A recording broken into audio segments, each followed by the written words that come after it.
ನಮಸ್ತೆ ಎಲ್ರಿಗೂ ನಮ್ಮ ಚಾನಲ್ಗೆ ಮತ್ತೆ ನಿಮಗೆ ಸ್ವಾಗತ. ಎಲ್ಲರೂ ಗೆಸ್ ಮಾಡಿದ್ರೆ ನಾವೆಲ್ಲ ಹೋಗ್ತಾ ಇದ್ದೀವಿ ಅಂತ ನಿನ್ನೆ ವ್ಲಾಗ್ನೇ ಕಂಟಿನ್ಯೂ ಮಾಡ್ತಾ ಇದ್ದೀನಿ. ನಾವು ಹೋಗ್ತಾ ಇರೋದು ಮಹದೇಶ್ವರನ ಬೆಟ್ಟಕ್ಕೆ. ಅಲ್ಲಿ ಫೋಟೋ ಕೂಡ ಕಾಣಿಸ್ತಾ ಇದೆ, ನೀವು ನೋಡ್ಬೋದು. ಹೌದು, ಮಂಡ್ಯದಿಂದ ಡೈರೆಕ್ಟ್ ಬಸ್ ಇದೆ ಮಹದೇಶ್ವರನ ಬೆಟ್ಟಕ್ಕೆ. ಸೊ ಮಾದಪ್ಪನ ದರ್ಶನ ಮಾಡ್ಕೊಂಬರೋಣ ಅಂತ ಹೋಗ್ತಾ ಇದ್ದೀವಿ. ಜರ್ನಿ ಮಾತ್ರ ಸಖತ್ತಾಗಿದೆ. ನನಗಂತೂ ಸಖತ್ ಖುಷಿ ಆಯಿತು. ನನ್ನ ಮಗಳು ಪಾಪ 4 ಗಂಟೆಗೆ ಎದ್ದಿದ್ಲಲ್ವಾ, 4 ಗಂಟೆಗಿಲ್ಲ, ಅವಳೆಲ್ಲ 5 ಗಂಟೆಗೆ ಎದ್ದಿದ್ಲು. ಪಾಪ ತುಂಬ ಬೇಗ ಎದ್ದಿದ್ಲು. ಅದಕ್ಕೆ ಮಲ್ಕೊಂಡ್ಬಿಟ್ಟಿದ್ದಾಳೆ. ಅಮ್ಮ ನಾನು ಮಲ್ಕೊತೀನಿ ಅಂತ. ಅವಳಿಗೆ ಸ್ವಲ್ಪ ವಾಮಿಟ್ ಬೇರೆ ಆಗುತ್ತಲ್ವಾ, ಸೊ ನಾನು ಅದಕ್ಕೆ ಅವಳು ಮಲ್ಕೊಳ್ಳಿ ಅಂತಲೇ ಕಾಯ್ತಾ ಇದ್ದೆ. ಅಲ್ಲೇ ಮಲ್ಕೊಳ್ತೀನಿ ಅಂದ್ಲು. ಇಲ್ಲಿ ಬಾ ಪ್ಲೇಸ್ ಇದೆ ಅಂದರೂ ಬರಲಿಲ್ಲ, ನಾನು ಇಲ್ಲೇ ಮಲ್ಕೋತೀನಿ ಅಂದ್ಲು. ಪಾಪುನ ಅಮ್ಮ ಮಲ್ಗಿಸ್ಕೊಂಡಿದ್ದಾರೆ. ಅಲ್ಲೇ ಮಧ್ಯೆ ಹೋಗುವಾಗ ಕೊಳ್ಳೇಗಾಲ ಸಿಗುತ್ತೆ. ಸೊ ಕೊಳ್ಳೇಗಾಲದಲ್ಲಿ ಮಲ್ಲಿಗೆ ಹೂ ನೋಡಿದೆ. ಎಷ್ಟು ಒತ್ತು ಕಟ್ಟಿದ್ರು ಗೊತ್ತಾ, ಅದರಲ್ಲೂ ಜಸ್ಟ್ 20 ರೂಪಾಯಿ ಒಂದು ಮೊಳ. ಮಂಡ್ಯದಲ್ಲೆಲ್ಲ 50 ಆ ಥರ ಹೇಳ್ತಾರೆ, ಬಟ್ ಅಲ್ಲಿ 20 ರೂಪಾಯಿ ಸಿಕ್ತು. ಅಷ್ಟು ಚೆನ್ನಾಗಿರೋ ಮಲ್ಲಿಗೆ ಹೂ. ದೇವಸ್ಥಾನಕ್ಕೂ ಹೋಗ್ತಾ ಇದೀವಿ, ಸೊ ಮಲ್ಲಿಗೆ ಹೂ ಮುಟ್ಕೊಂಡೋಗೋಣ ಅಂದ್ಬಿಟ್ಟು ಮಲ್ಲಿಗೆ ಹೂ ತೊಗೊಂಡ್ವಿ. ಹಾಗೆ ಸ್ವಲ್ಪ ನೆಕ್ಸ್ಟ್ ಸ್ಟಾಪಲ್ಲಿ ತಿಂಡಿಗೆ ಕೂಡ ಬಿಟ್ಟರು. ನಾವು ಮನೆಯಿಂದನೇ ಮಾಡ್ಕೊಂಡು ಹೋಗಿದ್ವಲ್ವ ತಿಂಡಿ, ಸೊ ಅಲ್ಲೆಲ್ಲೂ ಹೋಟ್ಲಲ್ಲಿ ತಿನ್ನೋಕೆ ಹೋಗಿಲ್ಲ. ಸೊ ಅಲ್ಲೇ ಎಲ್ಲ ಶೇರ್ ಮಾಡಿಕೊಂಡು, ಅಕ್ಕ ಪುಳಿಯೋಗರೆ ಮಾಡ್ಕೊಂಬಂದಿದ್ರು, ನಾವು ಇಡ್ಲಿ ಸಾಂಬಾರು ಮಾಡ್ಕೊಂಬಂದಿದ್ವಿ. ಎಲ್ಲ ಶೇರ್ ಮಾಡ್ಕೊಂಡು ತಿಂತಾ ಇದ್ವಿ. ಅಲ್ಲೂ ಸುಮಾರು ಜನ ಎಲ್ಲ ಆಲ್ಮೋಸ್ಟ್ ಬಸ್ಸಲ್ಲಿ ಇರೋರೆಲ್ಲ ಮಾದಪ್ಪನ ಬೆಟ್ಟಕ್ಕೆ ಹೋಗ್ತಾ ಇರೋದು. ಸೊ ಎಲ್ಲರೂ ಸ್ವಲ್ಪ ಜನ ಹಾಗೆ ಊಟ ತೊಗೊಂಬಂದಿದ್ರು ಅವರವರೇ. ಸೊ ಎಲ್ಲರೂ ಊಟ ಮಾಡ್ತಾಯಿದ್ವಿ. ಸೊ ಊಟ ಎಲ್ಲ ಮುಗಿಸಿ ಚೆನ್ನಾಗಿತ್ತು. ಇಡ್ಲಿ ಎಲ್ಲ ತಿನ್ನೋದಕ್ಕೆ ಒಂಥರ ಡಿಫ್ರೆಂಟ್ ಅನಿಸ್ತು ಫೀಲಿಂಗು. ಈಚೆ ಕಡೆ ಬಸ್ಸಲ್ಲಿ ಕುತ್ಕೊಂಡು ತಿನ್ನೋದಕ್ಕೆ ಎಲ್ಲರ ಜೊತೆ, ಮನೇಲಿ ನಮ್ಮವ್ರ ಜೊತೆ ಅಷ್ಟೇ ತಿಂತಾ ಇರ್ತೀವಿ. ಇವಾಗ ಬೇರೆಯವರೆಲ್ಲರ ಜೊತೆ ಕುತ್ಕೊಂಡು ತಿನ್ನೋದಕ್ಕೆ ಒಂಥರ ಖುಷಿ ಅಂತೂ. ಮಾತಾಡಿಕೊಂಡು ಖುಷಿಯಾಗಿ ತಿಂಡಿ ಮುಗಿಸಿದ್ವಿ. ಆದಮೇಲೆ ಮತ್ತೆ ನಮ್ಮ ಪ್ರಯಾಣ ಸ್ಟಾರ್ಟ್ ಆಯಿತು. ಸ್ಟಾರ್ಟಿಂಗ್ ಹೋಗುವಾಗ ನಂಗೆ ತುಂಬ ಬೇಜಾರಾಯಿತು. ಯಾಕೆಂದರೆ ಮರಗಳು ನೋಡಿ, ಏನಿದು ಒಣಗೋಗ್ಬಿಟ್ಟಿದ್ಯಾ, ಈ ರೀತಿ ಆಗಿಬಿಟ್ಟಿದೆಯಲ್ಲ, ಬೇಸಿಗೆ ಅಲ್ವಾ ತುಂಬ, ಅದಕ್ಕೋಸ್ಕರ ತುಂಬ ಬೇಜಾರಾಯಿತು ನೋಡಿ. ಬಟ್ ಅದು ಬೇಸಿಗೆಗಾಲದಲ್ಲಿ ನೀರು ಜಾಸ್ತಿ ಸಿಗಲ್ವಲ್ಲ, ಸೊ ಆ ಟೈಮಲ್ಲಿ ಎಲೆಗಳೆಲ್ಲ ಇರಲ್ಲ, ಉದುರೋಗ್ಬಿಡುತ್ತೆ. ಮಳೆ ಬಿದ್ದ ತಕ್ಷಣ ಮತ್ತೆ ಚಿಗುರು ಹೊಡೆದು ಚೆನ್ನಾಗಾಗತ್ತಂತೆ. ಸೊ ಸ್ಟಾರ್ಟಿಂಗ್ ನೋಡಿದಾಗಂತೂ ನನಗೆ ಏನು ಹಿಂಗಾಗ್ಬಿಟ್ಟಿದೆ ಕಾಡೆಲ್ಲ ಅಂತ. ತುಂಬ ಚೆನ್ನಾಗಿರುತ್ತೆ. ನಾನು ಯಾಕೆ ಮಾದಪ್ಪನ ಬೆಟ್ಟಕ್ಕೆ 2 ಸಲ ಹೋದಾಗಲೂ ಈ ರೀತಿ ಜರ್ನಿ ಎಂಜಾಯ್ ಮಾಡಿಲ್ಲ ಅಂತಂದರೆ, ನೈಟ್ ಟೈಮ್ ಹೋಗ್ಬಿಡ್ತಾ ಇದ್ವಿ, ತಂಗೋದಿಕ್ಕೆ ಹೋಗ್ತಾ ಇದ್ವಿ, ಬೆಳಗ್ಗೆ ಎದ್ದು ದರ್ಶನ ಮಾಡ್ತಾ ಇದ್ವಿ. ಬಟ್ ನಮ್ಮದು ಓನ್ ವೆಹಿಕಲ್ ಹೋದಾಗ ಈ ಥರ ಎಂಜಾಯ್ ಮಾಡಿರಲಿಲ್ಲ. ಮತ್ತು ಮಧ್ಯದಲ್ಲಿ ಕುತ್ಕೊಂಡಾಗ ಗೊತ್ತಾಗ್ತಿಲ್ಲ. ಬಟ್ ನಾವು ಇವತ್ತು ಫ್ರಂಟಲ್ಲಿ ಕುತ್ಕೊಂಡಿದ್ದೀವಿ. ಎಷ್ಟು ಚೆನ್ನಾಗಿ ವ್ಯೂ ಕಾಣ್ತಾ ಇದೆ ಅಂದರೆ, ನೋಡ್ತಾ ಇದ್ರೆ ಇನ್ನೂ ನೋಡಬೇಕು ಅನಿಸುತ್ತೆ. ಆ ಕ್ರಾಸು, ಆ ಮರಗಳು, ಮತ್ತು ರೋಡು ಉದ್ದಕ್ಕೂ ಕಾಣುತ್ತೆ. ಸುತ್ತಮುತ್ತ ಮಂಗಗಳಂತೂ ಎಷ್ಟು ಇದೆ ಅಂತಂದರೆ ಸಖತ್ತು ಕೋತಿಗಳಿದೆ. ಚೆನ್ನಾಗಿತ್ತು. ಆ ಕಡೆ ಈ ಕಡೆ ಎಷ್ಟು ನೋಡ್ತಾ ಇದ್ರು ಮರಗಳು ಸಿಗ್ತಾನೆ ಇರುತ್ತೆ. ಮತ್ತು ಕ್ರಾಸಿಂಗ್ ಅಂತೂ ಹೇಗಿದೆ ಗೊತ್ತಾ, ಬಸ್ ಕ್ರಾಸ್ ಮಾಡುವಾಗೆಲ್ಲ ಭಯ ಆಗುತ್ತೆ. ಆಮೇಲೆ ಬಸ್ಸಲ್ಲಿ ಎಲ್ಲರೂ ಉಗೆ ಮಾದಪ್ಪ ಅಂತ ಅಂದ್ಕೊಂಡು ಸಖತ್ತಾಗಿ ಎಂಜಾಯ್ ಮಾಡಿದ್ವಿ. ಚೆನ್ನಾಗಿರುತ್ತೆ ಒಂಥರ ಬಸ್ಸಲ್ಲಿ ಹೋಗೋದಕ್ಕೆ. ಒಂದೊಂದು ತಿರುವಲ್ಲೂ ಮಾದಪ್ಪಂಗೆ ಉಗೆ ಅನ್ನಿ ಅಂತ ಹೇಳ್ಬಿಟ್ಟು ಉಗೆ ಅಂದ್ಕೊಂಡು ಹೋಗ್ತಾ ಇದ್ವಿ. ಸಖತ್ತಾಗಿತ್ತು, ಚೆನ್ನಾಗಿತ್ತು. ಬಸ್ಸೆಲ್ಲರೂ ಅಷ್ಟೇ, ಎಲ್ಲರೂ ಮಾದಪ್ಪನ ಬೆಟ್ಟಕ್ಕೆ ಹೋಗ್ತಾ ಇರೋದಲ್ವಾ, ಸೊ ಎಲ್ಲರೂ ಚೆನ್ನಾಗಿ ಮಾದೇಶ್ವರನ ನೆನೆಸ್ಕೊಂಡು ಜರ್ನಿನ ಮುಂದುವರಿಸ್ತಾ ಇದ್ವಿ. ಸೂಪರಾಗಿತ್ತು ಮಾತ್ರ. ನನಗಂತೂ ಎಕ್ಸ್ಟ್ರಾಡಿನರಿ ಅಂತ ಅನಿಸ್ತು. ಇದು ಎಂಟ್ರೆನ್ಸು ಮಾದಪ್ಪನ ತಾಳ್ಬೆಟ್ಟ ಅಂತ ಹೇಳ್ತಾರೆ ಇದನ್ನ, ಮಹದೇಶ್ವರನ ಬೆಟ್ಟಕ್ಕೆ. ಸೊ ಇಲ್ಲಿ ನಡ್ಕೊಂಡು ಬರೋರು ಇಲ್ಲಿಂದ ಕೂಡ ನಡ್ಕೊಂಡು ಬರ್ತಾರೆ, ಕೆಲವರು ಊರಿಂದ ಕೂಡ ನಡ್ಕೊಂಡು ಬರ್ತಾರೆ. ತಾಳ್ಬೆಟ್ಟದಲ್ಲಿ ಇಲ್ಲಿ ಫಸ್ಟ್ ಕಾಯಿ ಹೊಡೆದು ನಡೆಯೋಕ್ಕೆ ಸ್ಟಾರ್ಟ್ ಮಾಡ್ತಾರೆ ಕೆಲವರು. ಇಲ್ಲಿಂದ 18 ಕಿಲೋಮೀಟರ್ ಇದೆಯಂತೆ. ಬಸ್ಸಲ್ಲಿ ಡ್ರೈವರ್ ಅಂಕಲ್ ಇದ್ದಾರಲ್ಲ, ಅವ್ರು ಹೇಳಿದ್ರು 18 ಕಿಲೋಮೀಟರ್ ನಡ್ಕೊಂಬರೋದಂತ.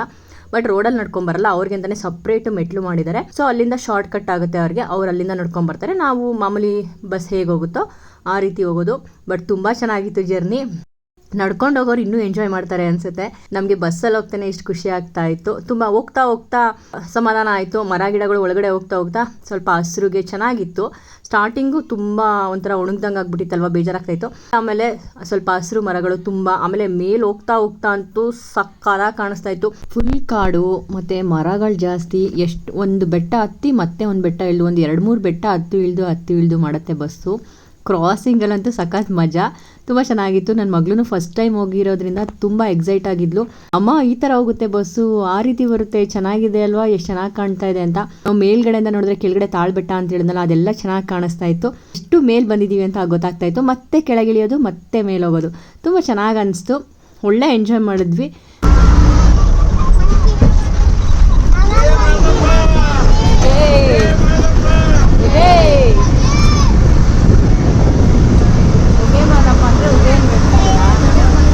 ನಾವು ಓನ್ ವೆಹಿಕಲ್ ಬಂದು ರಿಸ್ಕ್ ಎಲ್ಲ ಮಾಡಿಕೊಂಡು ನಾವೇ ಡ್ರೈವ್ ಮಾಡ್ಕೊಂಡು ಹೋಗೋದಕ್ಕಿಂತ ಈ ರೀತಿ ಬಸ್ಸಲ್ಲಿ ಆರಾಮಾಗಿ ಬರ್ಬೋದು. ನನಗೆ ಹೋಗಿ ಬಂದೆ ಅಂತ ಅನಿಸೇ ಇಲ್ಲ, ಅಷ್ಟು ಚೆನ್ನಾಗಿ ಹೋಗಿ ಬಂದ್ವಿ.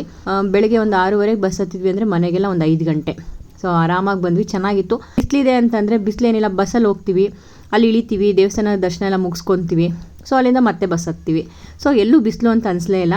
ಚೆನ್ನಾಗಿತ್ತು ಮಾತ್ರ. ಬಸ್ಸಲ್ಲಿ ಹೋಗ್ತೀವಲ್ವ, ಗಾಳಿ ಎಲ್ಲ ಬೀಸ್ತಾ ಇರುತ್ತೆ, ಯಾವುದೇ ರೀತಿ ಶೆಕೆ ಏನೂ ಇಲ್ಲ. ಸಖತ್ ಎಂಜಾಯ್ ಮಾಡಿದ್ವಿ. ಸೊ ನಿಮ್ಗೇನಾದರೂ ಈ ರಜದಲ್ಲಿ ಏನಾದರೂ ಒಂದು ಕಡೆ ಒನ್ ಡೇ ಟ್ರಿಪ್ ಹೋಗ್ಬೇಕಂದ್ರೆ ಮಾದೇಶ್ವರನ ಬೆಟ್ಟಕ್ಕೆ ಬನ್ನಿ, ತುಂಬ ಚೆನ್ನಾಗಿರುತ್ತೆ. ನೋಡಿ ಹೆಂಗೆ ಕಾಣ್ತಾ ಇದೆ ಬೆಟ್ಟ, ಎಲ್ಲಿ ನೋಡಿದ್ರು ಬೆಟ್ಟಗಳೇ, ಸುತ್ತಮುತ್ತ ಈ ಬೆಟ್ಟನೇ ಕಾಣಿಸುತ್ತೆ. ನೋಡಕ್ಕಂತೂ ಸಖತ್ತಾಗಿದೆ. ಅಲ್ಲಿ ಕೆಳಗಡೆ ಕಾಣಿಸ್ತಾ ಇದೆಯಲ್ಲ, ಅಲ್ಲೇ ನಾವು ಸ್ಟಾರ್ಟಿಂಗ್ ಪಾಯಿಂಟು ಫಸ್ಟ್ ಬಂದಿದ್ದು. ತುಂಬ ಚೆನ್ನಾಗಿದೆ. ಯಾವುದೇ ಊರುಗಳು ಏನಿಲ್ಲ, ನಾವು ದೇವಸ್ಥಾನಕ್ಕೆ ಹೋಗ್ತೀವಲ್ಲ ಅಲ್ಲಿ ಒಂದು ಊರು ಸಿಗುತ್ತೆ ಅಷ್ಟೇ. ತುಂಬ ಚೆನ್ನಾಗಿದೆ. ಮೊದಲೊಂದ್ಸಲಿ ಬಂದಾಗ ನಾವು ಎಲ್ಲೋಗಿದ್ವಿ, ನಾಗಮಲೆ ಅಂತ. ಸೊ ಮಾದೇಶ್ವರ ಅಲ್ಲಿದ್ದಾರೆ ಅಂದ್ಬಿಟ್ಟು ಅಲ್ಲೋಗಿ ಪೂಜೆ ಮಾಡ್ಕೋತೀವಿ, ಅಲ್ಲೋಗಿದ್ವಿ. ಅದು ಸಖತ್ತಾಗಿತ್ತು. ಮುಗಿಸ್ಕೊಂಡು ಮತ್ತೆ ನಾವು ನೈಟ್ ಹೊರಟ್ವಿ ಅಲ್ವಾ. ಸೊ ಅದಕ್ಕೆ ಈ ಟ್ರಾವೆಲಿಂಗ್ದು ಎಂಜಾಯ್ ಮಾಡಿರಲಿಲ್ಲ ನಾನು.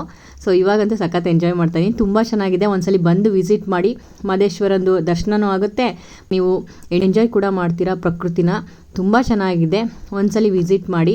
ಎಷ್ಟೊಂದು ಜನಕ್ಕೆ ಮಾದೇಶ್ವರ ಸ್ವಾಮಿ ಮನೆ ದೇವರಾಗಿರುತ್ತೆ, ತುಂಬ ಜನ ವಿಸಿಟ್ ಮಾಡ್ತಾರೆ. ಯಾರ್ಯಾರು ತುಂಬ ಮಾದೇಶ್ವರನ ಬೆಟ್ಟಕ್ಕೆ ಹೋಗ್ತೀರಾ ಕಮೆಂಟ್ ಮಾಡಿ ತಿಳಿಸಿ. ನನಗಂತೂ ತುಂಬ ಇಷ್ಟ ಆಯಿತು. ನಂಗೆ ಹತ್ರಗೆ ತುಂಬ ಜನ ಹೋಗ್ತಾ ಇರ್ತಾರೆ. ಅವಾಗ ತುಂಬ ದಿನದಿಂದ ಅನ್ಕೊತಾ ಇದೆ ಹೋಗಬೇಕು ಅಂತ. ಸೊ ಇವಾಗ ಆ ಚಾನ್ಸ್ ಸಿಕ್ತು ಹೋಗೋದು. ಸಖತ್ತಾಗಿತ್ತು, ತುಂಬ ಖುಷಿಯಾಯಿತು. ಕೋತಿಗಳಂತೂ ಕೇಳೋಂಗೆ ಇಲ್ಲ. ತುಂಬ ಚಿಕ್ಕ ಚಿಕ್ಕ ಮರಿಗಳು, ದೊಡ್ಡದು ಎಲ್ಲ ಎಷ್ಟೊಂದಿತ್ತು ಗೊತ್ತಾ. ಸೈಡಲ್ಲಿ ಕುತ್ಕೊತಾ ಇತ್ತು. ನಮ್ಮಮ್ಮ ಹಂಗೂ ಇಷ್ಟೊಂದು ಇದೆಯಲ್ಲ, ಇದಕ್ಕೆಲ್ಲ ಹೆಂಗೆ ಊಟ ಸಿಗುತ್ತೆ ಅಂತೆಲ್ಲ ಕೇಳ್ತಾ ಇದ್ರು. ನೋಡಿ ಹಸಿರು ಮರಗಳು ಸ್ಟಾರ್ಟ್ ಆಯಿತು. ಆಮೇಲೆ ಫುಲ್ ಕಾಡೆಲ್ಲ ಇದೇ ರೀತಿ ಎಷ್ಟು ಮರಗಳು, ಒಣಗಿ ಅಂದರೆ ಕೊಂಬೆಗಳು ಇದೆಲ್ಲ ಬೀಳುತ್ತಲ್ವ, ಎಷ್ಟೊಂದು ಬಿದ್ದೋಗಿದೆ ಗೊತ್ತಾ. ಅಲ್ಲಲ್ಲೇ ಅದೇನು ಮುಟ್ಟೋಂಗಿಲ್ಲ. ಸೊ ಹಾಗಾಗಿ ಅಲ್ಲೇ ಬಿದ್ದಿರುತ್ತೆ. ಮರಗಳು ಬಿದ್ರೂ ಅಲ್ಲೇ ಇರಬೇಕು. ಏನಿದ್ರು ಫಾರೆಸ್ಟ್ ಆಫೀಸರ್ಸ್ ಬಂದು ತೊಗೊಬೇಕು ಅನ್ಸುತ್ತೆ, ಅದೆಲ್ಲ ಗೊತ್ತಿಲ್ಲ. ಬಟ್ ತುಂಬ ಚೆನ್ನಾಗಿತ್ತು, ನಾನಂತೂ ಎಂಜಾಯ್ ಮಾಡಿದೆ. ಸೊ ಇನ್ನೇನು ಮಾದೇಶ್ವರ ಸ್ವಾಮಿ ಹತ್ರ ಬಂದ್ವಿ. ನೋಡಿ ಅದು ಇವಾಗ ಕಾಣಿಸ್ತಾ ಇದೆ ಅಲ್ವಾ, ಅದು ಹುಲಿ ಮೇಲೆ ಕುತ್ಕೊಂಡಿರೋ ಮಾದೇಶ್ವರ. ಇವಾಗ ರೀಸೆಂಟಾಗಿ ಮಾಡಿರೋದು, 1-2 ವರ್ಷ ಆಗಿರ್ಬೋದು, 1 ವರ್ಷ ಆಗಿರ್ಬೋದು ಗೊತ್ತಿಲ್ಲ, ಬಟ್ ರೀಸೆಂಟಾಗಿ ಮಾಡಿರೋದು. ತುಂಬ ಚೆನ್ನಾಗಿ ಮಾಡಿದ್ದಾರೆ. ಸೊ ಅದು ಕಾಣಿಸ್ತು ಅಂದರೆ ನಾವು ಆಲ್ಮೋಸ್ಟ್ ಹತ್ರದಲ್ಲಿ ಇದ್ದೀವಿ ಅಂತ. ಸೊ ಇವಾಗ ಬಂದ್ವಿ. ತುಂಬ ಚೆನ್ನಾಗಿ ಮಾಡಿದ್ದಾರೆ. ಮೇಂಟೆನೆನ್ಸ್ ಕೂಡ ಚೆನ್ನಾಗಿದೆ. ಬಸ್ ಸ್ಟಾಪು ಚೆನ್ನಾಗಿದೆ. ಬಸ್ಸಿಗಂತೂ ಕೊರತೆನೇ ಇಲ್ಲ. ಒಂದಾದ್ಮೇಲೆ ಒಂದು ಬಸ್ ಇರುತ್ತೆ. ಮಂಡ್ಯಗೆ 2 ಬಸ್ ಇದೆ. ಡೈರೆಕ್ಟ್ ಬಸ್ಗಳು 2 ಇದೆ. ಬಿಟ್ಟರೆ ಬೆಂಗಳೂರು ಬಸ್ಸು ಮತ್ತು ಮಳವಳ್ಳಿ ಬಸ್ಸು, ಈ ಥರ ಬಸ್ ಹತ್ತಿದ್ರೆ ಆರಾಮಾಗಿ ಮಂಡ್ಯಗೆ ಹೋಗ್ಬೋದು. 5-5 ನಿಮಿಷಕ್ಕೂ ಬಸ್ ಇದೆ, ಏನು ತೊಂದರೆನೇ ಇಲ್ಲ. ಒಂದು ಬಸ್ ಮಿಸ್ ಆದರೆ ಇನ್ನೊಂದು ಬಸ್ಸಲ್ಲಿ ಹೋಗ್ಬೋದು, ಆರಾಮಾಗಿ ಹೋಗಿ ಬರ್ಬೋದು. ನನಗಂತೂ ಸಖತ್ ಖುಷಿ ಆಯಿತು. ಮಕ್ಕಳು ಕರ್ಕೊಂಡು ಹೋಗಿದ್ರು, ನನಗೆ ರಿಸ್ಕ್ ಅಂತ ಅನಿಸ್ಲೇ ಇಲ್ಲ. ಅಷ್ಟು ಆರಾಮಾಗಿ ಹೋಗಿ ಬಂದೆ. ಚೆನ್ನಾಗಿ ಅನ್ನಿಸ್ತು. ಹೋಗಿ ಒಂದ್ಸಲಿ ವಿಸಿಟ್ ಮಾಡ್ಬಿಟ್ಟು ಬನ್ನಿ. ಇವಾಗ ಬಂದ್ವಿ. ಸೊ ಇಲ್ಲಿದ್ದೀವಿ, ನೋಡ್ಬೋದು. ಇವಾಗ ಮಾದೇಶ್ವರಂದು ಹುಲಿ ಮೇಲೆ ಕೂತಿರೋದು ಸಖತ್ತಾಗಿ ಮಾಡಿದ್ದಾರೆ. ಅದಂತೂ ನೋಡೋಕೆ ಒಂಥರ ಚೆನ್ನಾಗಿದೆ. ಅದು ಫಸ್ಟ್ ಟೈಮ್ ನೋಡಿದ್ದು, ಸಖತ್ ಖುಷಿ ಆಯಿತು. ಸೊ ಬಸ್ ಸ್ಟಾಪ್ ಹತ್ರನೇ ಮಾಡಿರೋದು. ಬನ್ನಿ ಇವಾಗ ದೇವ್ರ ದರ್ಶನಕ್ಕೆ ಹೋಗೋಣ. ನೋಡಿ ಚೆನ್ನಾಗಿದೆ. ನಾನು ತುಂಬ ದಿನ ಆದಮೇಲೆ ಬಂದಿದ್ದು. ಸ್ವಲ್ಪ ಚೇಂಜಸ್ ಆಗಿದೆ, ಎಲ್ಲ ಡೆವಲಪ್ ಮಾಡಿದ್ದಾರೆ. ಹೋಗ್ತಾ ಸ್ಟಾರ್ಟಿಂಗ್ ಹೋಗ್ತಾನೆ ಒಂದಷ್ಟು ಶಾಪಿಂಗು. ನೋಡಿ ಮಲ್ಲಿಗೆ ಹೂವು ಎಷ್ಟು ಚೆನ್ನಾಗಿ, ಅವರು ಅಷ್ಟೇ 20 ರೂಪಾಯಿ ಅಂತ ಹೇಳ್ತಾ ಇದ್ರು. ನೋಡಿದ್ರೆ ಖುಷಿ ಆಗ್ತಾ ಇತ್ತು. ಎಷ್ಟು ಹೊತ್ತಿಗೆ ಕಟ್ಟಿದ್ದಾರೆ ಗೊತ್ತಾ. ಇಲ್ಲೆಲ್ಲ ಸ್ವಲ್ಪ ತೆಳು ಕಟ್ಬಿಡ್ತಾರೆ. ತುಂಬ ಹತ್ತತ್ರ ಎಷ್ಟು ದಿಂಡು ಥರ ಕಟ್ಟಿದ್ರು. ಚೆನ್ನಾಗಿತ್ತು. ನನ್ನ ಮಕ್ಕಳಂತೂ ಇವಾಗಲೇ ಅದು ತಗೊಡೋಮ್ಮ, ಇದು ತಗೊಡೋಮ್ಮ, ಇದು ಬೇಕು, ಆ ಕಡೆಯಿಂದ ಬರುವಾಗ ತಗೊಡ್ತೀವಿ ಅಂದ್ಬಿಟ್ಟು ಕರ್ಕೊಂಡು ಹೋಗ್ತಾ ಇದ್ವಿ. ತಿಂಡಿ ಎಲ್ಲ ಮುಗಿಸಿದ್ವಿ. ಅಮ್ಮ ಇಲ್ಲಿ ಬಂದು ಮಾಡೋಣ ಅಂತ ಇದ್ವಿ. ನಾವು ಬೇಡ, ಇಲ್ಲಿ ಬಂದು ಮಾಡಿ ದೇವಸ್ಥಾನಕ್ಕೆ ಹೋಗೋಕ್ಕಾಗಲ್ಲ ಅಂತ ಹೇಳ್ಬಿಟ್ಟು ತಿಂಡಿ ತಿನ್ಕೊಂಡಿದ್ವಲ್ಲ. ಈಗ ಜಸ್ಟ್ ದೇವ್ರ ದರ್ಶನ ಮಾಡಿದ್ರೆ ಆಯಿತು. ದೇವಸ್ಥಾನದ ಹತ್ರ ಬಂದಿದ್ದೀವಿ. ಇಲ್ಲಿ ಒಂದು ನೋಡಿ ಏನು ಖುಷಿ ಆಯ್ತು ಅಂದರೆ, ಇಲ್ಲಿ ಕೆಲವು ಸೇವೆಗಳನ್ನ ಮಾಡ್ತಾರೆ, ಉಳ್ ಸೇವೆ ಆ ಥರ ಎಲ್ಲ. ಸೊ ಅಲ್ಲಿ ಬಿಸಿಲಿದೆ ಅಲ್ವಾ ತುಂಬ, ಅದು ಉಳುವಾಗ ಈಗೆಲ್ಲ ಸ್ವಲ್ಪ ಸುಡತ್ತೆ, ಕಾಲೇ ಇಡೋಕ್ಕಾಗ್ತಾ ಇಲ್ಲ. ಅಂಥದ್ರಲ್ಲಿ ಉಳ್ ಸೇವೆ ಮಾಡೋಕೆ ಕಷ್ಟ ಆಗುತ್ತೆ ಅಂತ ಹೇಳ್ಬಿಟ್ಟು ಅಲ್ಲೆಲ್ಲ ನೀರೆಲ್ಲ ಹಾಕ್ತಾಯಿದ್ರು. ಟ್ರ್ಯಾಕ್ಟ್ರಲ್ಲಿ ಹಾಕ್ತಾನೇ ಇದ್ರು ಕಂಟಿನ್ಯೂಸ್ಸು, ಅವ್ರಿಗೆಲ್ಲ ತೊಂದರೆ ಆಗಬಾರ್ದು ಅಂತ. ಅದ್ರ ಜೊತೆಗೆ ಕುಡಿಯೋದಕ್ಕೆ ಮಡ್ಕೆಲಿ ನೀರಿಟ್ಟಿದ್ದಾರೆ. ಅದೊಂದು ಖುಷಿ ಆಯಿತು. ನಲ್ಲಿ ಆನ್ ಮಾಡಿಬಿಡೋದು, ಮಡ್ಕೆಲಿ ಫಿಲ್ ಆಗಿರುತ್ತೆ. ಸೊ ನಾವು ಮಡ್ಕೆಲಿ ಇಟ್ಕೊಂಡ್ರೆ ತಣ್ಣಗಿರುತ್ತೆ. ನೀರು ಫೆಸಿಲಿಟಿನೂ ಚೆನ್ನಾಗಿತ್ತು. ಅದ್ರ ಜೊತೆಗೆ ಈ ಥರ ಪೆಂಡಲ್ ಹಾಕಿರೋದು ದೇವಸ್ಥಾನದ ಸುತ್ತ, ಅಂದರೆ ದೇವ್ರ ದರ್ಶನ ಮಾಡಿ ಬಂದು ಕೂತ್ಕೊಳ್ಳೋದಕ್ಕೆ ಅಂತ ಹೇಳ್ಬಿಟ್ಟು. ಮತ್ತು ಒಂದಷ್ಟು ತಂಗೋದಕ್ಕೆಲ್ಲ ಬರ್ತಾರಲ್ವಾ, ಸೊ ಅವ್ರಿಗೆಲ್ಲ ಪೆಂಡಲೆಲ್ಲ ಹಾಕಿದ್ದಾರೆ ಮಲ್ಕೊಳ್ಳೋದಕ್ಕೆ, ಆರಾಮಾಗಿ ಮಲ್ಕೊಳ್ಳಿ ಅಂತ. ಚೆನ್ನಾಗಿ ಮಾಡಿದ್ರು ಫೆಸಿಲಿಟಿ. ಬೇಸಿಗೆ ಇರೋದ್ರಿಂದ ಚೆನ್ನಾಗಿ ಗಾಳಿ ಬೀಸುತ್ತೆ. ಆರಾಮಾಗಿ ಪೆಂಡಲ್ ಕೆಳಗಡೆ ಕೂತ್ಕೊಂಡು ಹೋಗ್ಬೋದು. ಇವಾಗ ದೇವ್ರ ದರ್ಶನಕ್ಕೆ ಅಂತ ಹೋಗ್ತಾ ಇದ್ದೀವಿ. ತುಂಬ ಸುತ್ತೋಡಿಬೇಕು. ಏನಕ್ಕೆ ಅಂದರೆ ಇಲ್ಲಿ ಅಮಾವಾಸ್ಯೆ ಟೈಮಲ್ಲಿ ಮತ್ತು ಭಾನುವಾರ ಸೋಮವಾರ ಈ ಥರ ತುಂಬ ರಶ್ ಇರುತ್ತೆ. ಅವಾಗೆಲ್ಲ ಕ್ಯೂಗೆ ತುಂಬ ಕಷ್ಟ ಆಗುತ್ತೆ ಅಂತ ಹೇಳ್ಬಿಟ್ಟು ತುಂಬ ಜಾಸ್ತಿ ಕ್ಯೂ ಇತ್ತು. ಕ್ಯೂ ಮಾಡಿದ್ದಾರೆ. ಬಟ್ ನಮಗೆ ಅಷ್ಟೊಂದೇನಿಲ್ಲ. ಬಟ್ ಅಷ್ಟು ಸುತ್ಕೊಂಡು ಹೋಗಬೇಕು. ಬೇಗನೆ ದರ್ಶನ ಆಯಿತು. ಬಟ್ ಎಷ್ಟು ಈ ಥರ ಮೂವ್ ಆಗೋದಕ್ಕೆ ಜಾಗ ಇರ್ತಲ್ಲ, ಎಲ್ಲ ಸುತ್ಕೊಂಡೇ ಒಳಗಡೆ ಹೋಗಬೇಕು. ಬೇಗನೆ ದರ್ಶನ ಆಯಿತು. ಚೆನ್ನಾಗಿ ಅನ್ನಿಸ್ತು ನನಗಂತೂ. ನನ್ನ ಮಗಳಂತೂ ಸಖತ್ ಖುಷಿ ಪಡ್ತಾ ಇದ್ಲು.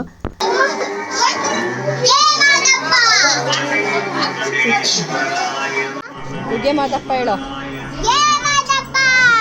ನೀನು ಹೇಳೋ, ಇಬ್ರು ಹೇಳಿ ಒಟ್ಟಿಗೆ.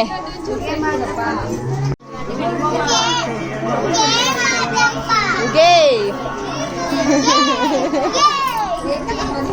ನಮ್ಮ ಮಕ್ಕಳು ಬಸ್ಸಲ್ಲೆಲ್ಲ ಕಲ್ತ್ಬಿಟ್ಟು ಅದೇ ಹೇಳ್ತಾ ಇದ್ರು. ಸೊ ಅದಕ್ಕೆ ನಾನು ವಿಡಿಯೋದಲ್ಲಿ ಹೇಳಿ ಅಂದ್ಬಿಟ್ಟು ಹೇಳಿಸ್ತಾ ಇದ್ದೆ. ಮಾದಪ್ಪನ ದರ್ಶನಕ್ಕೆ ಹೋಗುವಾಗ ಬಟ್ಟೆ ಹೊಡ್ಸ್ಕೊಳ್ದೇನೆ ಹೆಂಗೆ ಹೋಗಕ್ಕೆ ಸಾಧ್ಯ? ಎಲ್ರೂ ವಿಭೂತಿ ಹಾಕಿಸ್ಕೊತಾ ಇದ್ದೀವಿ. ಸೊ ನನ್ನ ಮಗಳಿಗೆಲ್ಲ ಹಾಕ್ತಾ ಇದ್ದಾರೆ. ಅದನ್ನು ಹಾಕ್ಕೊಂಡ್ರೆ ಏನೋ ಒಂಥರ ಹಣೆ ತಂಪು ಕೂಡ ಆಗುತ್ತೆ. ಬಿಸಿಲಲ್ಲಿ ಬಂದಿರೋದ್ರಿಂದ ತಣ್ಣಗೆ ಅನಿಸ್ತಾ ಇತ್ತು. ಸೊ ಇವಾಗ ವಿಭೂತಿ ಬಳಸ್ಕೊಂಡು ಬನ್ನಿ ಮಾದಪ್ಪನ ದರ್ಶನಕ್ಕೆ ಹೋಗೋಣ. ಒಳಗಡೆ ಕ್ಯಾಮ್ರಾ ಅಲೋ ಇಲ್ಲ ಅಂತ ಹಾಕಿದ್ದಾರೆ. ಸೊ ಅದಕ್ಕೆ ವಿಡಿಯೋ ಮಾಡೋದಕ್ಕಾಗಲ್ಲ. ಎಷ್ಟಾಗುತ್ತೋ ಅಷ್ಟು ಹತ್ರ ತನಕ ತೆಗಿತೀನಿ. ದೇವ್ರ ದರ್ಶನ ಮಾಡ್ಕೊಂಬಂದು ನಿಮಗೆ ಸಿಗ್ತೀನಿ. ನೋಡಿ, ಇಲ್ಲಿ ಕ್ಯೂ ಅಲ್ಲಿ ಹೋಗುವಾಗಲೂ ಏನಾದರೂ ದಾವ ಆದರೆ ನೀರು ಕುಡೀಲಿ ಅಂತ ಇಲ್ಲೂ ಕೂಡ ಮಡಿಕೆಲಿ ಇಟ್ಟಿದ್ದಾರೆ. ಇದೆಲ್ಲ ನಂಗೆ ತುಂಬ ಖುಷಿ ಆಯಿತು. ಸೊ ಯಾಕೆಂದರೆ ಎಷ್ಟು ಬಿಸಿಲಿದೆ, ನೀರು ಕುಡಿಬೇಕು ಅಂತ ಅನಿಸ್ತಾ ಇರುತ್ತೆ. ದರ್ಶನ ಎಲ್ಲ ಆಯಿತು. ಸೊ ಇಲ್ಲಿ ಪಕ್ಕದಲ್ಲಿ ಇನ್ನೊಂದು ದೇವ್ರಿತ್ತು. ಸೊ ಅಲ್ಲಿಗೆ ಬಂದಿದ್ವಿ. ನನ್ನ ಮಗಳು ನೋಡ್ಬೋದು, ಎಲ್ಲರೂ ನೋಡ್ತಾ ಇದ್ದಾಳೆ ಏನು ಮಾಡ್ತಾ ಇದ್ದಾರೆ ಅಂತ. ದೇವ್ರಿಗೆ ಕೈ ಮುಕ್ಕೊಂಡು ನಿಂತಿದ್ಲು. ನಮ್ಮಮ್ಮ ಎತ್ಕೊಂಡಿದ್ರು. ಸೊ ಅವಳನ್ನ ಇಲ್ಲಿ ಬಿಡಿ ಅಂತ ಹೇಳಿದೆ, ಬಿಟ್ಬಿಟ್ಟು ಹೊಟ್ಟೋಗಿದ್ದಾರೆ. ಸೊ ಅದಕ್ಕೆ ಅವ್ರನ್ನ ಹುಡುಕ್ತಾ ಇದ್ದಾಳೆ ಅವಳು, ಎಲ್ಲೋದ್ರು ಅಮ್ಮಮ್ಮ ಅಂತ ಹೇಳ್ಬಿಟ್ಟು. ಸೊ ಎಲ್ಲ ದರ್ಶನ ಎಲ್ಲ ಆದಮೇಲೆ ಈಚೆ ಕಡೆ ಪೆಂಡಲೆಲ್ಲ ಹಾಕಿದ್ರಲ್ವ, ಸೊ ಅಲ್ಲಿ ಆರಾಮಾಗಿ ಬಂದು ಕುತ್ಕೊಂಡಿದ್ದೀವಿ. ಅಲ್ಲಿ ಒಂದೇನಂತಂದರೆ ನಾವು ಸೌತೆಕಾಯಿ ಎಲ್ಲ ತೊಗೊಂಬಂದಿದ್ವಲ್ಲ, ಸೊ ಅದೆಲ್ಲ ತಿಂತಾ ಇದ್ವಿ. ಅದ್ರ ಜೊತೆಗೆ ನಮ್ಮಮ್ಮನ ಫ್ರೆಂಡ್ಸ್ ಸರೋಜಮ್ಮನ್ ಬಂದಿದ್ರಲ್ಲ, ಅವರು ಬಿಳಿ ನೇರಳೆ ಅಂತ ಒಂದು ತೊಗೊಂಬಂದಿದ್ರು. ನಂಗೆ ಅದು ನೋಡ್ಬಿಟ್ಟು ಶಾಕ್ ಆಯಿತು. ನಾನು ಅದನ್ನು ಫಸ್ಟ್ ಟೈಮ್ ನೋಡಿದ್ದು. ಸೊ ಬಿಳಿ ನೇರಳೆ ಅಂತ ಕೊಟ್ಟರು. ಸಖತ್ತಾಗಿತ್ತು, ಚೆನ್ನಾಗಿತ್ತು. ಏನೋ ಒಂಥರ ಟೇಸ್ಟು. ಈ ಕಡೆ ಸೀಬೆಹಣ್ಣು ಥರನೂ ಅಲ್ಲ, ಸೇಬ್ ಥರನೂ ಅಲ್ಲ, ಏನೋ ಒಂಥರ ಮಿಕ್ಸ್ ಸ್ವೀಟ್ ಥರ ತುಂಬ ಚೆನ್ನಾಗಿತ್ತು. ಸೊ ಎಲ್ಲರೂ ತಂದಿದ್ದು ಸೌತೆಕಾಯಿ, ಏನು ಫ್ರೂಟ್ಸ್ ಎಲ್ಲ ತಂದಿದ್ವಲ್ಲ, ಸೊ ಎಲ್ಲ ಕೂತ್ಕೊಂಡು ತಿನ್ನೋಣ ಅಂದ್ಬಿಟ್ಟು ಆರಾಮಾಗಿ ದೇವ್ರ ದರ್ಶನ ಮಾಡ್ಕೊಂಬಂದು ತಿಂತಾ ಇದ್ದೀವಿ.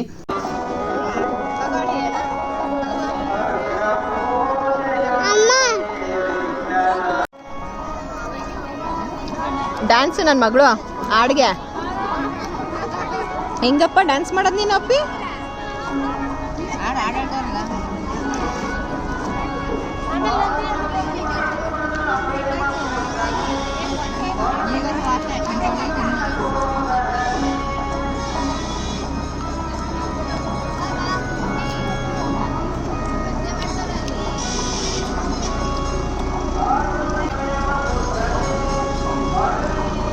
ಮಕ್ಕಳು ಪಾಪ ಅಲ್ಲಿಂದ ಜರ್ನಿ ಮಾಡಿ ಸುಸ್ತಾಗಿರ್ತಾರೆ ಅಂದ್ಬಿಟ್ಟು ಒಂದು ಸ್ವಲ್ಪ ಹೊತ್ತು ರೆಸ್ಟ್ ತೊಗೊಂಡ್ವಿ. ಇಲ್ಲಿ ನೋಡಿ, ಇಲ್ಲೆಲ್ಲ ಪೆಂಡಲ್ ಹಾಕಿರೋದು, ಬಂದವ್ರಿಗೆ ರೆಸ್ಟ್ ತೊಗೊಳ್ಳಿ ಅಂತ ಹೇಳ್ಬಿಟ್ಟು. ತುಂಬ ಚೆನ್ನಾಗಿತ್ತು ಮಾತ್ರ.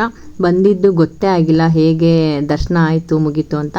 ಅದಾದಮೇಲೆ ಇನ್ನು ನಮ್ಮ ಮಕ್ಕಳಿರುವಾಗ ಶಾಪಿಂಗ್ ಇಲ್ಲದೆ ಇರತ್ತಾ. ಸೊ ಊಟಕ್ಕೆ ಹೋಗೋಕ್ಕೆ ಮುಂಚೆ ನೋಡೋಣ ಮಕ್ಳಿಗೆ ಏನಾದ್ರು ತೊಗೊಳ್ಳೋಣ ಅಂತ ಬಂದ್ವಿ. ಇನ್ನೂ ಸ್ವಲ್ಪ ಟೈಮ್ ಇತ್ತು, ಲೇಟಾಗಿ ಹೋಗೋಣ ಸ್ವಲ್ಪ ಅಂದ್ಬಿಟ್ಟು ಇಲ್ಲೇ ಮಕ್ಳಿಗೆ ಏನಾದರೂ ಆಟ ಸಾಮಾನು ತೊಗೊಳ್ಳೋಣ, ನನ್ನ ಮಗ್ಳಿಗೆ ಬಾಲ್ ಏನಾದ್ರು ತೊಗೊಳ್ಳೋಣ ಅಂದ್ಕೊಂಡು ಬಂದ್ವಿ. ಹಾಗೆ ಶಾಪಿಂಗ್ ಮಾಡ್ತಾ ಇದ್ದೀವಿ.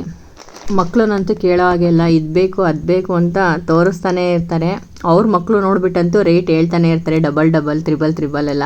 ನಾವು ನೋಡಿ ತೊಗೊಬೇಕು. ತುಂಬಾ ಇದೆ ಆಟ ಸಾಮಾನು, ಕೊಡಿಸುವಂಥದ್ದು ಏನು ಇರಲಿಲ್ಲ. ಬಟ್ ಆದರೆ ನನ್ನ ಮಗಳು ಚಿಕ್ಕವಳು ತುಂಬ ಇಷ್ಟಪಡ್ತಾಳೆ ಬಾಲ್ ಅಂತ ಹೇಳ್ಬಿಟ್ಟು. ಒಂದು ಚಿಕ್ಕ ಬಾಲು ತೊಗೊಳ್ಳೋಣ ಅಂದ್ಬಿಟ್ಟು ಒಂದು ಬಾಲ್ ತೊಗೊಂಡೆ. ಅದ್ರ ಜೊತೆಗೆ ನನಗೆ ವಿಭೂತಿದು ಗಟ್ಟಿ ಬೇಕಾಗಿತ್ತು. ಈ ಮಾಮೂಲಿ ಗಟ್ಟಿ ಎಲ್ಲ ತೊಗೊಂಬರ್ತೀವಲ್ವ, ಅದು ಒಂಥರ ಸ್ಕ್ವೇರ್ ಥರ ಇರೋದು, ಉದ್ರೋಗ್ಬಿಡುತ್ತೆ ಬೇಗ. ಅದಕ್ಕೆ ಒಂದು ದೊಡ್ಡದು ಗಟ್ಟಿಯಾಗಿರುವಂಥದ್ದು ವಿಭೂತಿ ಗಟ್ಟಿ ತೊಗೊಂಡೆ ನಾನು. ಇದರಿಂದ ನೆನಪು ಇರುತ್ತೆ ತೊಗೊಂಡೋದೆ ಅಂತ ಹೇಳ್ಬಿಟ್ಟು ಅಂತ ತೊಗೊಂಡೆ. ಅದಾದಮೇಲೆ ಒಂದು ಇದು ತೊಗೊಂಡೆ, ಕಲ್ಲಿಂದು ಕುಟಾಣಿ ಬರುತ್ತಲ್ವ. ಸೊ ಅದು ತುಂಬ ದಿನದಿಂದ ಆಸೆ ಇತ್ತು ತೊಗೊಬೇಕಂತ, ಅದೊಂದು ತೊಗೊಂಡೆ. ಸೊ ಅದಾದಮೇಲೆ ಊಟ ಮಾಡೋಣ ಅಂದ್ಬಿಟ್ಟು ಊಟದಕ್ಕೆ ಹೋಗ್ತಾ ಇದ್ವಿ. ಅಲ್ಲೂ ಅಷ್ಟೇ ಕ್ಯೂ ಥರ ಇರುತ್ತೆ, ಹೋಗಬೇಕು. ಸ್ವಲ್ಪ ಜನನೇ ಇದ್ದಿದ್ದು, ಅದಕ್ಕೆ ಹೋಗೋಣ ಅಂತ ಹೋಗ್ತಾ ಇದ್ವಿ. ಕಲ್ಪಿತಾ ಮತ್ತು ನನ್ನ ಮಗಳು ಒಂಥರ ಅವರಿಬ್ರು ಟ್ವಿನ್ಸ್ ಥರ ಕಾಣ್ತಾರೆ. ಎಲ್ಲಾದರೂ ಕರ್ಕೊಂಡೋದ್ರೆ ಕೇಳ್ತಾ ಇರ್ತಾರೆ, ಇವರಿಬ್ರು ನಿಮ್ಮ ಮಕ್ಕಳ ಅಂತ. ಒಂದೇ ಥರ ಕಾಣ್ತಾರೆ. ಅವರಿಬ್ರು ಒಂದೇ ಏಜು, 2 ದಿನ ಅಷ್ಟೇ ಹೆಚ್ಚು ಕಡಿಮೆ. ಸೊ ಅದಕ್ಕೆ ಎಲ್ಲೇ ಹೋದ್ರೂ ಅವ್ರನ್ನ ಟ್ವಿನ್ಸಾ ಅಂತ ಕೇಳ್ತಾ ಇರ್ತಾರೆ. ಊಟನೂ ಮುಗಿಸ್ಕೊಂಡ್ವಿ, ಊಟನೂ ಚೆನ್ನಾಗಿತ್ತು. ಸೊ ಅಷ್ಟು ಹೊಟ್ಟೆಗೆ ಅನ್ನ ಪ್ರಸಾದನೂ ಸಿಕ್ತು ದೇವ್ರದ್ದು, ಅದನ್ನು ಮುಗಿಸ್ಕೊಂಡು ಇವಾಗ ಹೊರಡ್ತಾ ಇದ್ವಿ. ಹೊರಡುವಾಗ ನನ್ನ ದೊಡ್ಡ ಮಗಳಿಗೆ ಏನೂ ಕೊಡಿಸಿರಲಿಲ್ಲ. ಅದಕ್ಕೆ ಅವಳಿಗೆ ಒಂದು ಸರ ಕೊಡ್ಸೋಣ ಅಂತ ಹೇಳ್ಬಿಟ್ಟು ಇಲ್ಲಿ ಸರ ತೊಗೊತಾ ಇದ್ದೆ. ತುಂಬ ಚೆನ್ನಾಗಿತ್ತು ಸರಗಳು, ಮತ್ತು ಕಮ್ಮಿಗೂ ಕೂಡ ಕೊಟ್ಟರು. ನಾವು ಈಚೆ ಕಡೆ 100 ರೂಪಾಯಿ ಎಲ್ಲ ಕೊಟ್ಟು ತೊಗೊಂಡಿದ್ವಿ, ಇಲ್ಲಿ 75 ರೂಪಾಯಿ ಕೊಟ್ಟರು ಅದೇ ಸರನ. ಸಖತ್ ಖುಷಿ ಆಯಿತು, ಚೆನ್ನಾಗಿತ್ತು. ನಾನೊಂದು ಸರ ತೊಗೊಂಡೆ, ಅಕ್ಕ ಒಂದು ಸರ ತೊಗೊಂಡ್ರು, ಮತ್ತು ಇನ್ನೊಬ್ಬರು ಆಂಟಿ ಬಂದಿದ್ರಲ್ಲ ಅವ್ರ ಮೊಮ್ಮಗಳಿಗೆ ಅಂತ ಒಂದು ಸರ ತೊಗೊಂಡ್ರು. ಅದಾದಮೇಲೆ ನನಗೆ ಇಲ್ಲಿ ಗೊಂಬೆ ಸಖತ್ ಇಷ್ಟ ಆಯಿತು. ಏನೋ ಒಂಥರ ಡಿಫ್ರೆಂಟ್ ಆಗಿತ್ತು. ಇದೇ ಫಸ್ಟ್ ಟೈಮ್ ನಾನು ಈ ರೀತಿ ಗೊಂಬೆ ನೋಡಿದ್ದು. ನನ್ನ ಮಗಳಿಗೆ ಕೊಡಿಸ್ಬೇಕು ಅಂತ ಅನಿಸ್ತಾ ಇತ್ತು. ಬಟ್ ಇನ್ನೊಂದು ಸ್ವಲ್ಪ ದೊಡ್ಡವಳಾಗಲಿ, ಇವಾಗಲೇ ಕೊಡಿಸಿದ್ರೆ ಹಾಳು ಮಾಡ್ಕೊತಾಳೆ ಅಂದ್ಬಿಟ್ಟು ಸುಮ್ಮನಾದೆ. ತುಂಬ ಚೆನ್ನಾಗಿ ಅನ್ನಿಸ್ತು. ನಮ್ಮದು ಜರ್ನಿ ಮಾದೇಶ್ವರನ ದರ್ಶನ ಈ ರೀತಿ ಆಯಿತು. ಸಖತ್ ಖುಷಿ ಆಯಿತು, ತುಂಬ ಎಂಜಾಯ್ ಮಾಡಿದ್ವಿ. ದೇವ್ರ ದರ್ಶನ ಆಗಿದ್ದು ತುಂಬ ನೆಮ್ಮದಿನೂ ಅನ್ನಿಸ್ತು. ಸೊ ಇವಾಗ ನಮ್ಮೂರಿಗೆ ಹೊರಡ್ತಾ ಇದ್ದೀವಿ. ನೀವು ಒಂದ್ಸಲಿ ಮಾದೇಶ್ವರನ ಬೆಟ್ಟಕ್ಕೆ ಬನ್ನಿ, ತುಂಬ ಚೆನ್ನಾಗಿರುತ್ತೆ. ಮತ್ತು ಈ ವಿಡಿಯೋ ನೋಡಿ ನಿಮ್ಗೆ ಏನು ಅನ್ನಿಸ್ತು ಅಂತ ಕೂಡ ಕಮೆಂಟ್ ಮಾಡಿ ತಿಳಿಸಿ. ಮತ್ತೆ ಮುಂದಿನ ವಿಡಿಯೋದಲ್ಲಿ ಸಿಗೋಣ. ಅಲ್ಲಿವರೆಗೂ ನಮಸ್ಕಾರ.